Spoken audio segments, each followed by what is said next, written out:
Bienvenue à toi belle âme sur le podcast Le Café d'Absolem. Moi c'est Agathe, alchimiste de l'être.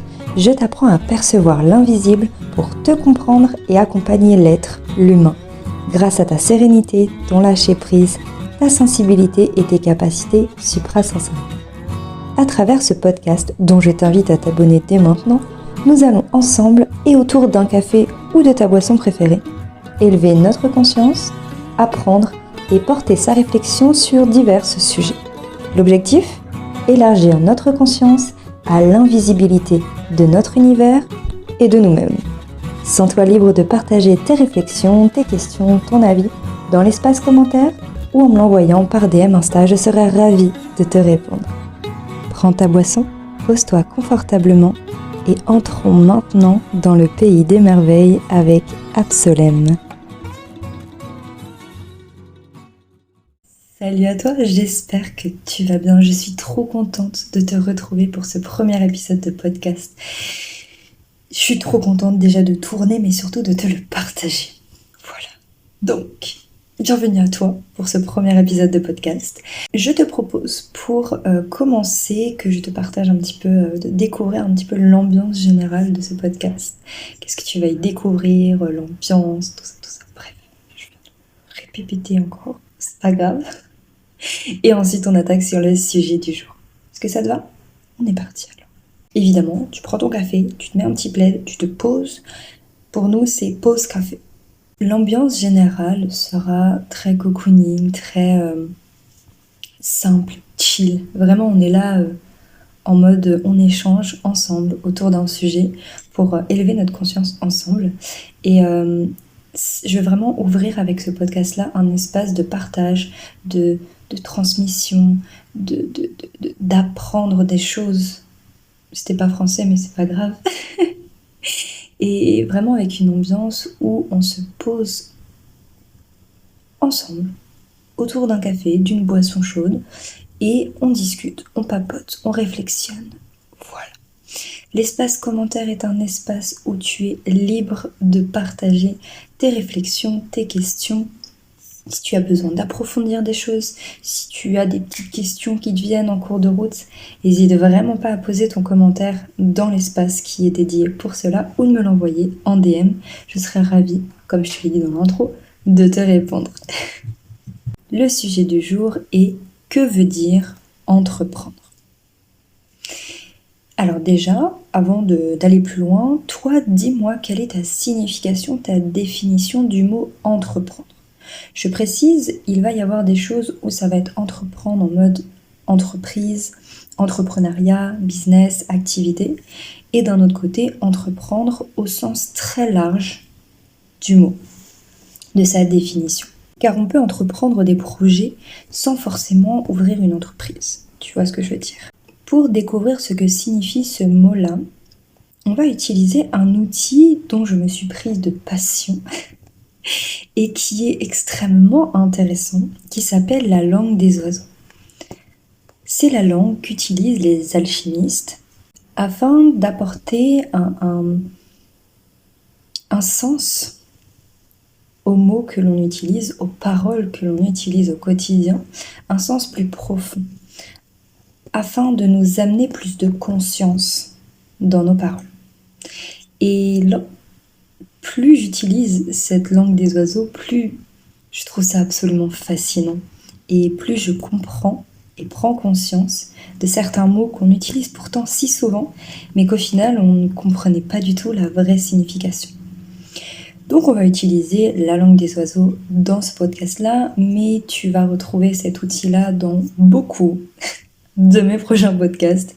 Comme je t'ai dit, j'aime beaucoup trop cet outil-là.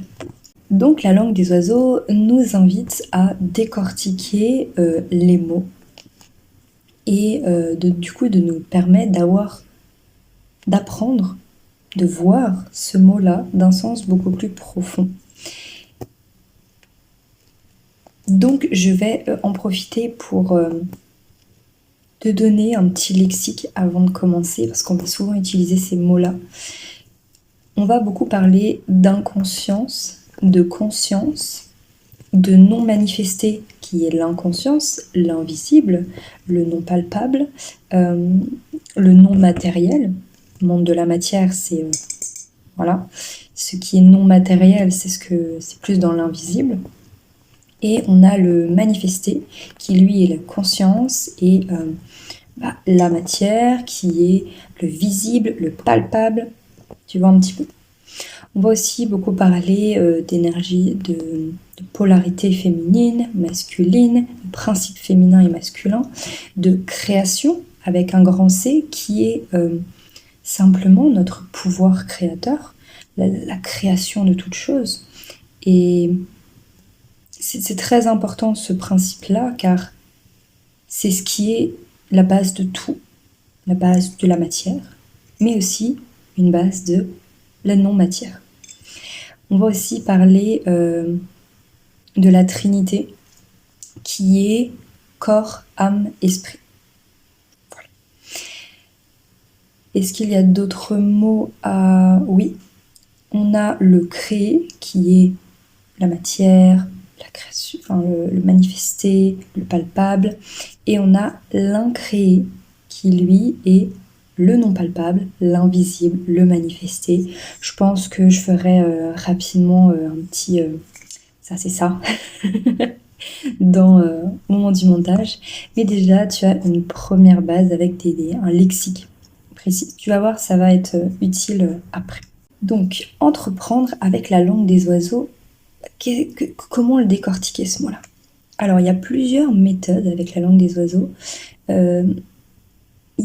Ça dépend vraiment de chacun. Je peux dire ça comme ça. Parce que, par exemple, pour le mot entreprendre, on peut faire entreprendre. On peut faire aussi entreprendre. Et pour cette version-là, ce deuxième choix-là, on a le entre qui lui, c'est pour le 3 en soi. La symbolique des nombres est très importante. Là, on va parler du 3 qui est pour l'inconscience, le non manifesté. Le 3 est aussi symbole de la Trinité, ici celle de l'esprit. Et il appartient à la création, donc penser et réaliser, et à la métaphysique. C'est ce qui n'est pas encore dans la matière. C'est le 3. Donc le entre.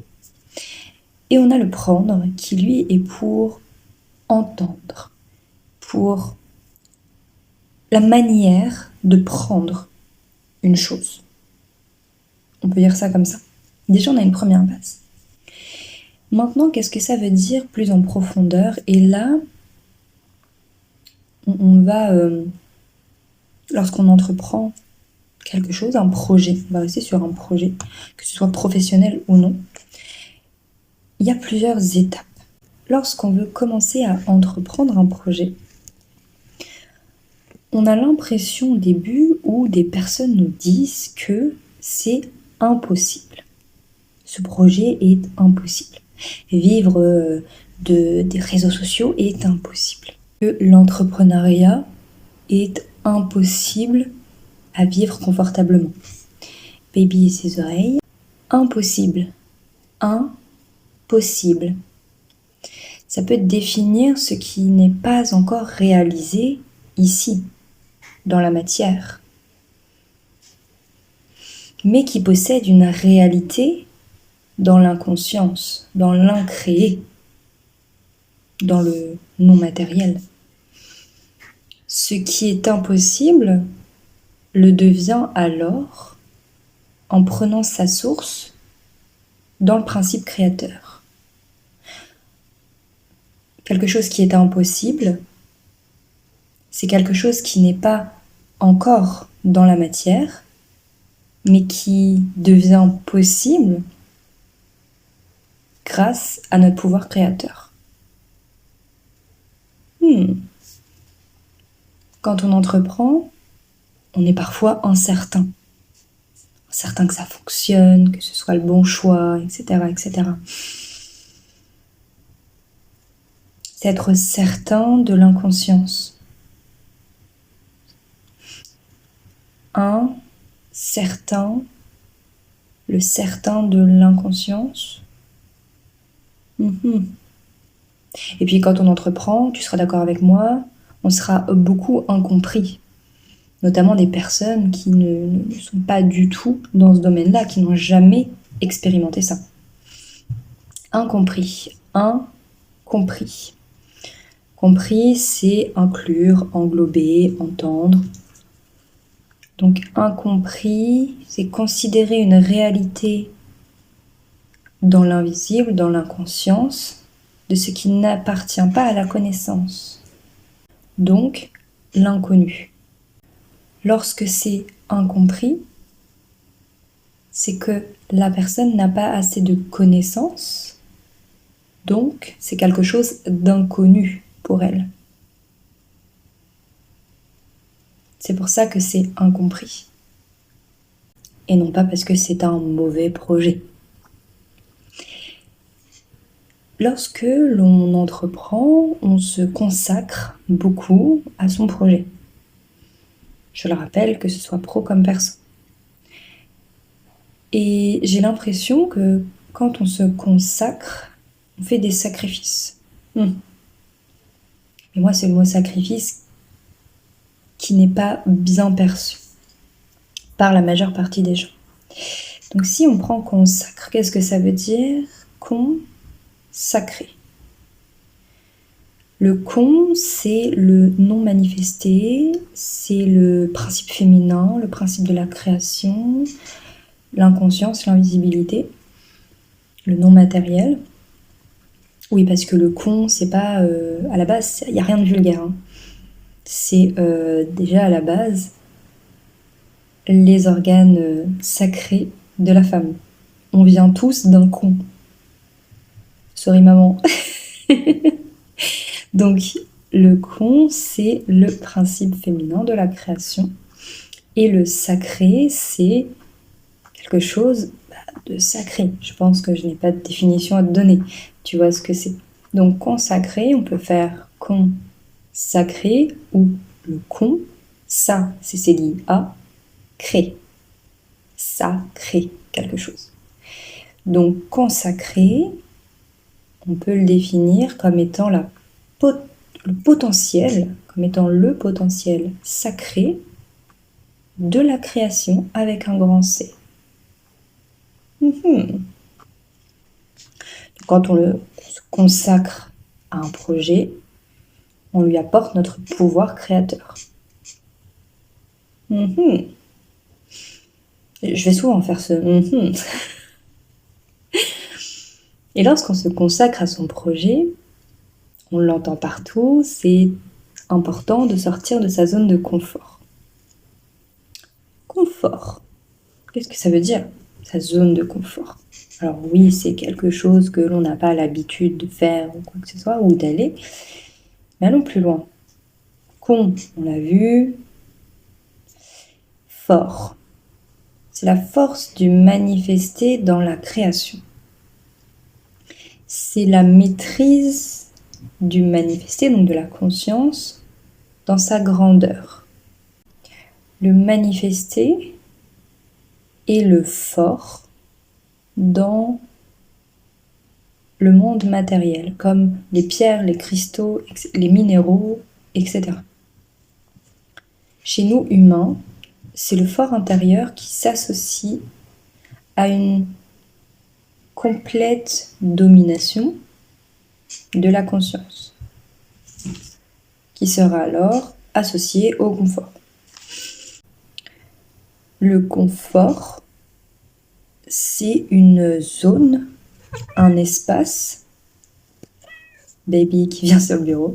Chez l'humain, c'est le fort intérieur qui s'associe à une complète domination, pas dans le sens mauvais du terme, du manifesté, du monde matériel, qui sera donc associé au confort. En gros, le confort, ce serait notre espace, notre zone, où l'on a un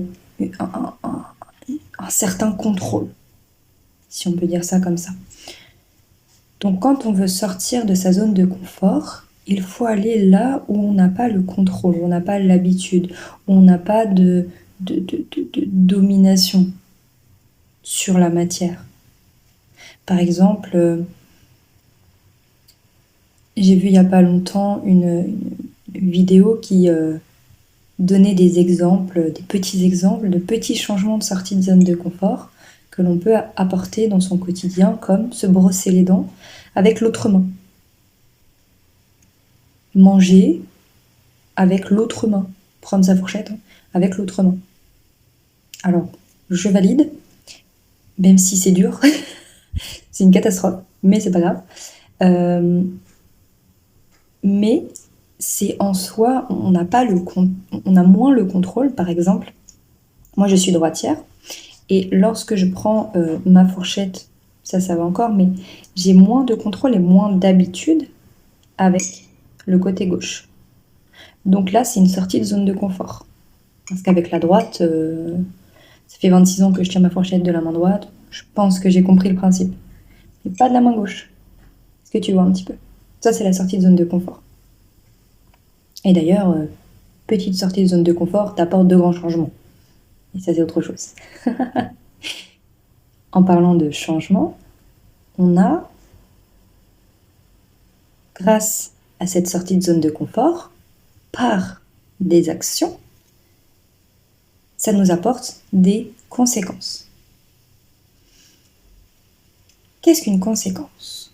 On l'a vu encore, séquence, c'est une suite ordonnée d'opérations, d'événements, engendrées par la création. Ici, la création, on peut changer le mot en mode engendré par une action. Donc ça veut dire, pour avoir les conséquences alignées à ce que l'on veut obtenir derrière, ces conséquences ont besoin d'être engendrées par une action alignée. Donc mes actions alignées engendrent des conséquences alignées, soit une suite d'opérations, d'événements alignés afin d'atteindre mes objectifs.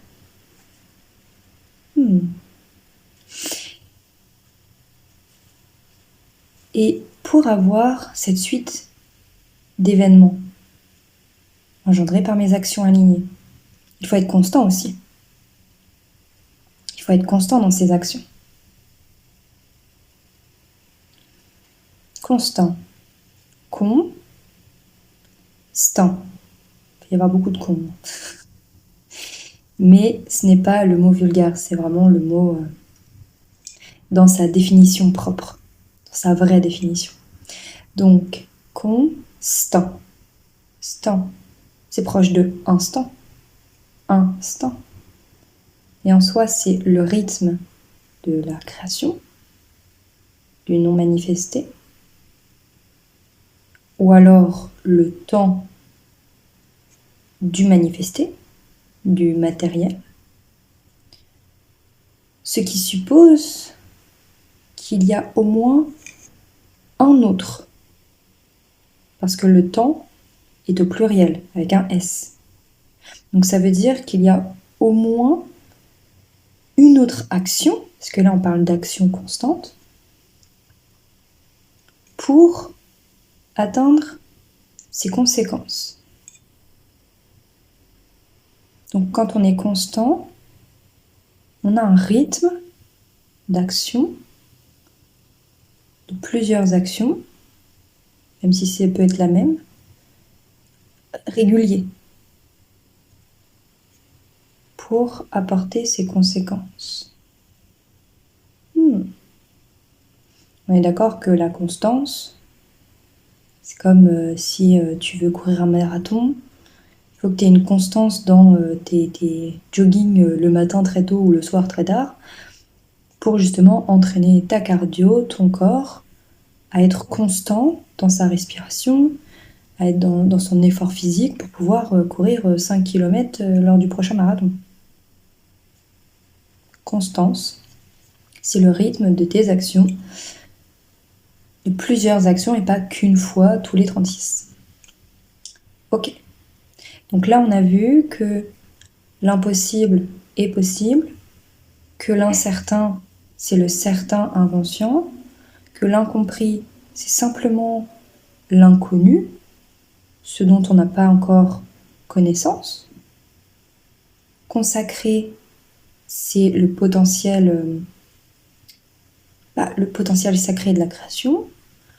On sort de sa zone de confort, donc on sort de ce dont on a le contrôle ou l'habitude, ce qui nous apporte des conséquences, donc une suite d'événements grâce à nos actions constantes, qui est du coup un rythme de plusieurs fois, j'ai pas le terme, désolée, où l'on a fait nos actions plusieurs fois, régulièrement. Et ça nous permet d'apporter un contact. Un contact. Et là, je ne parle pas que de contact, tu prends contact avec une personne. Là, je parle plus du toucher la réalité du matériel, du manifesté, entrer dans sa réalité par le toucher. C'est-à-dire que là, le projet commence à entrer en contact avec la matière, à se créer. Là, tu commences à voir des résultats. Peu importe les résultats, mais tu commences à voir les résultats. Car ça entre en contact avec la matière.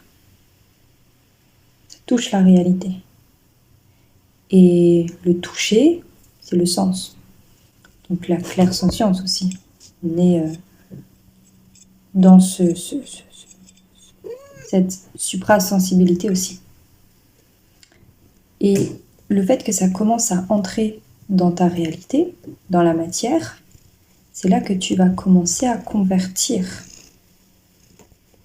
de plusieurs façons différentes, mais principalement de convertir le non manifesté en manifesté, de invisible en visible, de non palpable en palpable, de non matière en matière. Création, etc. Vertir, tu le vois, il y a le mot vert. Vert a une énorme symbolique. Alors, il y en a plusieurs, hein, c'est à voir selon toi aussi ce que ça t'inspire, mais moi, le vert, c'est beaucoup, alors certes, la nature, la terre en soi, les végétaux, les esprits de la nature, mais aussi, surtout, l'énergie de guérison. L'énergie de guérison, on va en reparler dans soit un autre podcast, soit un post ou un live, je ne sais pas encore, mais un podcast. Mais l'énergie de guérison peut prendre plein de formes, vraiment plein de formes. Et tu ne t'en doutes peut-être pas encore, ça tu le verras bientôt, mais tu guéris déjà des personnes à travers tes entreprises, à travers ce que tu entreprends. On en reviendra plus tard. En tout cas, c'est pour le convertir. Donc c'est rendre visible l'invisible. Notre but final, là on va parler plus de l'entrepreneuriat. Notre but final quand on entreprend une activité, c'est de devenir indépendant. Je pense qu'on est toutes comme ça. Être indépendant,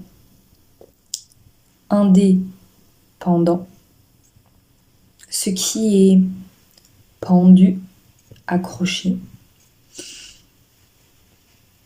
pendu à ce que l'individu détermine lui-même dans l'inconscient. Donc, ce qui est pendu à ce que l'individu détermine lui-même dans l'inconscient. Dis-moi toi ce que tu en penses de cette phrase-là. Dis-moi ton avis. Dis-moi ce que tu peux en déduire par rapport à ce que tu sais déjà, aux définitions que tu as déjà, et dis-moi ce que cette phrase t'inspire. Dis-le moi en commentaire, j'aimerais beaucoup avoir ton avis sur ça. On est dans un espace d'échange. Il n'y a pas que moi qui dois réflexionner. Ok, donc là avec tout ça, avec toutes ces étapes-là, c'est les étapes de lorsqu'on entreprend quelque chose, un projet, on peut en déduire quoi au final, avec tout ce qu'on a vu? On peut en déduire que entreprendre, c'est la manière d'entendre, de prendre l'inconscient, l'esprit en soi, l'invisible, le non manifesté, ce qui n'est pas encore dans la matière, pour le créer dans la matière, dans le manifester. En gros, c'est mettre une idée en soi, quelque part, si on fait du brut, mettre une idée que l'on a en tête dans la matière. Le créer dans la matière pour qu'il devienne palpable. Et voilà. J'avoue que je ne savais pas quoi dire de plus. Et entreprendre, c'est simplement ça. C'est pas juste créer des offres, c'est pas juste faire un projet et puis voilà. C'est vraiment plus profond que ça. Quand on apporte de la lumière, de la conscience dessus, c'est vraiment, t'as une idée, tu vas avec différentes étapes, avec de la constance, avec une sortie de zone de confort, avec des conséquences, avec de l'incertitude, parce que ça fait partie du jeu, et bien tu vas amener cette idée-là, cette inconscience-là, cette invisibilité-là, ce non-manifesté dans la matière, c'est-à-dire dans le manifesté, dans ta réalité, dans le créer. Tu le crées, car tu as un pouvoir créateur.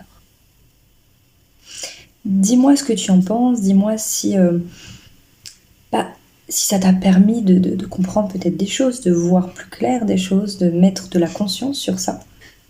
Et tu vois que mettre de la conscience, c'est pas simplement avoir une définition propre. Là, tu comprends que, en tout cas moi, c'est ce que je comprends, que entreprendre, quand tu entreprends que ce soit faire un post sur Insta, que ce soit mettre une vidéo en ligne, que ce soit créer une nouvelle peinture, eh bien, tu as une idée, une vision qui est au début impossible, mon écran sourit, qui est au début impossible, et que tu viens, grâce à ton pouvoir créateur, le rendre possible et l'amener de ta vision à ta réalité. Le rendre visible.